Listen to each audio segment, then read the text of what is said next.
Shut up, Lebanon से जंग बंद करो। ट्रंप की एक कॉल ने नेतन्याहू की बैंड बजा दी। इस कॉल में क्या हुआ और नेतन्याहू कैसे जंग बंदी पर मजबूर हुए? मेरे साथ मौजूद है अज़हर अली खान, उनसे बात करते हैं। अज़हर भाई, एक शटअप कॉल दी गई ट्रंप की जानिब से, नेतन्याहू जंग बंदी पर मजबूर हो गया और हिज़्बुल्लाह पर हमले महदूद करने की कोशिशें शुरू हो गई। अब आगे क्या होने जा रहा है और इस शटअप कॉल में क्या-क्या बातें हुईं? ट्रम्प ने कह दिया कि तुम्हारे बगैर दुनिया बहुत अच्छी थी नेतन्याहू, तुमने मुझे भी फंसवा दिया, अमेरिका को भी रुला दिया और ले जाके हमें मशरिक़ वस्ता में ऐसा फंसाया कि अब हम निकल नहीं पा रहे। तो अब तुम ना अपना मुंह बंद ही रखो, अपने जो बड़े जो तुम एक प्लान ख्याली पुलाव पकाते थे अपने पास रखो, हमें वो प्लान्स नहीं चाहिए, हमें माफ़ करो और आइंदा यहाँ पे इस नंबर पे फ़ोन नहीं करना, वरना ये फ़ोन जो है ना तुम्हें बंद मिलेगा। तो ये बड़ी ज़बरदस्त बात की कि ये आपका मुतलबा नंबर आर्ज़ी तौर पर बंद है। और बल्कि आर्ज़ी तौर पर नहीं, मुस्तकिल तौर पर बंद है। और ये होने जा रहा है। और हमने ये देखा है कि मशरिक़ वस्ता की जो वॉर है ना, इसने नेतन्याहू को माइनस कर दिया है आलमी मंजरनामे से, जहां वो अपने आप को नागुज़ीर समझता था और समझता था कि वो अमेरिका की मदद से आएगा और यहाँ सब पे छा जाएगा। और अपने ख़िताब में भी कह रहा था एक आध दिन पहले अपने जो इसराइलियों से कि टीवी पे एड्रेस में कह रहा था कि मैं जो हूँ वो अब रीजनल सुपर पावर तो हम हैं, अब हम जो है वो आलमी सुपर पावर बनने जा रहे हैं। तो ट्रम्प ने भी जब सुना होगा तो ये कहा होगा कि भाई तुम क्या अब हमें भी माइनस करने जा रहे हो। तो इसलिए जो है ना वो अमेरिका ने इसको बहुत सीरियस लिया नेतन्याहू को, और उसने देखा कि हम जब फंस गए हैं, ईरान से हम निकलना चाह रहे हैं सारी वॉर को समेट कर, तो तुम जानबूझकर लबनान पे हमले कर रहे हो ताकि कोई ना कोई मौका ऐसा मिले ईरान को कि ईरान को महसूस हो कि सबूताज हो गए। हाँ, तो इसलिए जो है ना वो पहले कुछ समझाने की कोशिश की होगी, लेकिन वो समझता तो है नहीं नेतन्याहू। आपको पता है कि उसका तो दिमाग से बिल्कुल पागल है, दिमाग से फारिग आदमी है। तो उसको फिर शटअप कॉल देनी पड़ी और उसको वाज़े और दो टोक अल्फाज में ट्रंप ने कहा कि तुम अपना मुंह बंद रखो और तुम इस सारी चीज़ से माइनस हो चुके हो, और अगर तुम ये नहीं करते तो हम खुद ही एक तरफा तौर पे जंगबंदी का ऐलान कर देंगे। और फिर वो उसमें लबनान को भी शामिल कर लिया है उन्होंने। और जब उसको ये समझ में आया कि अब मुझे अमेरिका से भी मार पड़ने वाली है और उससे वहाँ से कोई असिस्टेंस नहीं मिलने वाली और किसी तरह की मदद नहीं मिलने पा रही, तो उसको अंदाज़ा हो गया कि मुझे यहाँ से पीछे हटना पड़ेगा, और फिर वो खामोश हो गया। आप क्या समझते हैं कि क्या वो वाकई पीछे हट जाएगा या दोबारा कोई शरारत करेगा? आदिल भाई, इसके लिए हमें नंबर्स देखने पड़ेंगे। 30 अरब डॉलर जो है इसने लिए हैं मिलिट्री असिस्टेंस के नाम पे अमेरिका से 2023 से 2026 के दौरान। तो इसके पास तो कुछ नहीं है। इसके पास ये ना एक टेक्नोलॉजी के ऊपर बहुत काम कर रहा था इसराइल, लेकिन अपनी मईशत पे काम नहीं कर सका। उसका साइज़ भी छोटा है, उसके लोग भी कम हैं, तो वो कोई बहुत ज़्यादा काम कर नहीं पाता। तो इसीलिए वो बहुत ज़्यादा फंसा हुआ है और उसके पास पैसे नहीं हैं। तो जिसके जेब में पैसे नहीं हो ना, तो वो आलमी सुपर पावर बनने का उसको ख्वाब देखना ही नहीं चाहिए। तो जेब में उसकी फूटी कौड़ी भी नहीं है। तो इसलिए अब नेतन्याहू इसीलिए आहिस्ता आहिस्ता करके माइनस हो चुका है। और आने वाले दिन जो है वो नेतन्याहू के लिए इसलिए भी बहुत ही बुरे हैं क्योंकि उसका आप जो हमने कल व्लॉग किया था, बिल्कुल बिल्कुल, और हमने कहा मैंने इसी व्लॉग में थोड़ी सी उस पर बात करूंगा। मतलब मैं यही बात करना चाह रहा था कि देखें अब उसके जो करप्शन केसेस हैं वो खुले तो खैर पहले ही हुए थे। वो उसकी समातें जो है ना वो थोड़ी देर के लिए रोकी गई थी क्योंकि जंग चल रही थी। तो कल से दोबारा समात भी शुरू हो रही है, इसको पेश भी होना है, अपना डिफेंस भी करना है। तो आपको क्या लगता है कि ये फंस जाएगा?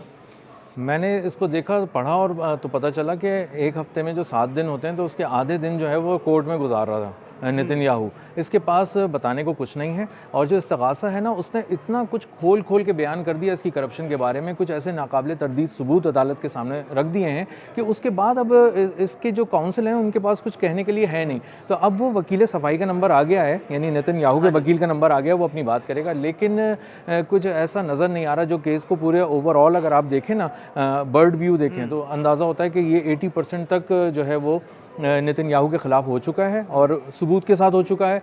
और अदालत के पास अब इतना कोई मार्जिन नहीं है कि वो नेतन्याहू को सुने और उसको देखे और उसके बाद ये कह सके कि 80% को हम माइनस कर देंगे और ये 20% बढ़कर 100% हो जाएगा।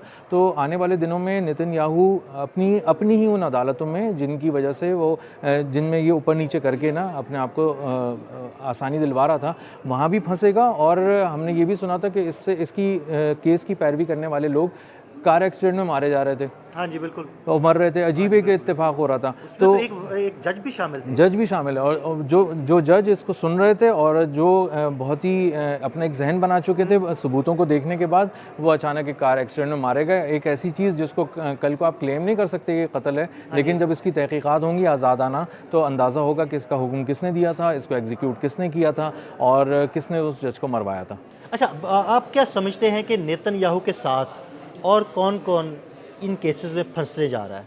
नेतन्याहू के साथ उसकी तमाम काबीना के जो लोग हैं, जो करीब की काबीना है, जो उसकी पर्सनल काबीना है, उसके लोग फंसने जा रहे हैं। बैन गेवर जो उनका एक कौमी सलामती का मुशीर है, ये हाँ जी बिल्कुल, इंतहाई शातिर, पागल, जाहिल, पागल, शातिर, जो भी नापाक आदमी आप उसको कह लें। आदमी है। और नापाक आदमी इसलिए है कि वो इस तरह की जंग में जब उसको ये देखना चाहिए था कि उसको अपने मुल्क के लिए वो क्या कर सकता है, वो बैठ के ये देख रहा था कि किस तरह फ़लस्तीनियों का मज़ीद कत्ल किया जा सकता है, यानी इन हालात में भी, गैर मामूली हालात में। और वो कोशिश कर रहा था कि किसी तरह अभी भी गज़ा का भी मामला साथ साथ चलता रहे और वहाँ भी लोगों को तकलीफ़ पहुँचती रहे।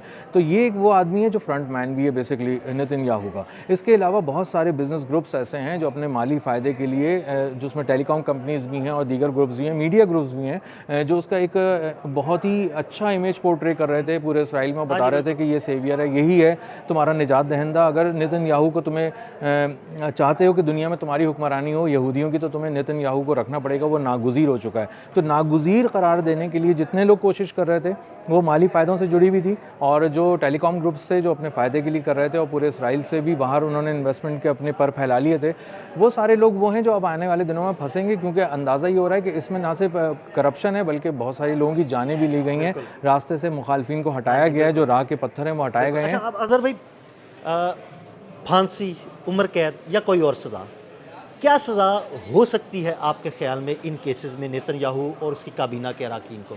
अदील भाई, जो मिनिमम सज़ा हो सकती है ना, वो ये कि अब जो जिस दिन भी फैसला आएगा उसके बाद से जब तक मर नहीं जाता ना नेतन्याहू, वो जेल में ही रहेगा। ये सबसे कम सज़ा है जो नेतन्याहू को मिल सकती है। समझ लेके तो उम्र कैद ही होगी। जी, उम्र कैद हो गई, बिल्कुल उम्र कैद हो गई। और उसके बाद एक केस नहीं है, उस पर एक के बाद एक 3 ऐसे मजबूत और बड़े केसेस हैं जिनका फैसला उसके खिलाफ आना ही आना है। और एक में भी अगर आप 5-5, 10-10 साल की कैद ले लें तो आप देखें कि वो तो जेल में उसकी सारी ज़िंदगी गुजरनी है। तो नेतन्याहू मंजरनामे से भी गायब हो चुका है और अदालती मंजरनामे पे उभर के सामने आया और वहाँ से भी अब माइनस होने वाला है। मैं ना आमिर रज़ा के साथ एक वीलॉग कर रहा था और आमिर भी बता रहे थे कि 3 लोगों की सियासत ख़त्म होने वाली है, ट्रंप, मोदी और नेतन्याहू। तो इन केसेस में नेतन्याहू तो बिल्कुल साफ नजर आ रहा है कि भाई वो तो बिल्कुल ही ख़त्म होने वाला है। ये 3, मैं कहीं बात कर रहा था तो मैंने भी ये कहा था 3 सीवीज़ जो है ना वो ख़त्म हो चुकी हैं। वो अब किसी जगह पे भी ना दुनिया में उनको नौकरी नहीं मिलेगी। एक उसमें मोदी है, एक उसमें ये अपना नेतन्याहू है और तीसरा डोनाल्ड ट्रंप है, जो कि बहुत बुरी तरह हिल गए हैं। लेकिन नेतन्याहू माइनस हो चुका है और इसका आप देखें, नाकाम का दोस्त नाकाम ही होता है। मोदी, इसको पूरी दुनिया में दोस्ती करने के लिए मोदी मिला, मुश्किल हालात में मोदी मिला। इस वक्त जब कोई अंधा भी ये देख सकता था हालात को कि भाई चीज़ें तबाह होने जा रही हैं, कम से कम अगर तुम किसी एक साइड पे नहीं खड़े हो तो न्यूट्रल खड़े रहने की कोशिश कर लो ताकि तुम किसी जगह अपने आप को बरकरार रख सको। लेकिन मोदी जाके वहाँ बैठ गया, वो मोदी को गले लगा रहा है और वो कह रहा है मुझे इंडिया की सपोर्ट मिल गई। इंडिया की क्या सपोर्ट है? इंडिया तो पाकिस्तान से पिट चुका, दोनों नाकाम, इंडिया पाकिस्तान से पिटा और नेतन्याहू ईरान से पिटा। बहुत शुक्रिया अज़हर भाई। अज़हर अली ख़ान ने बड़ी तफसील के साथ इस सारे मामले पर रोशनी डाली। अदील अहमद और अज़हर अली ख़ान को इजाज़त दीजिएगा और हमें फॉलो करते रहिएगा। अल्लाह हाफ़िज़।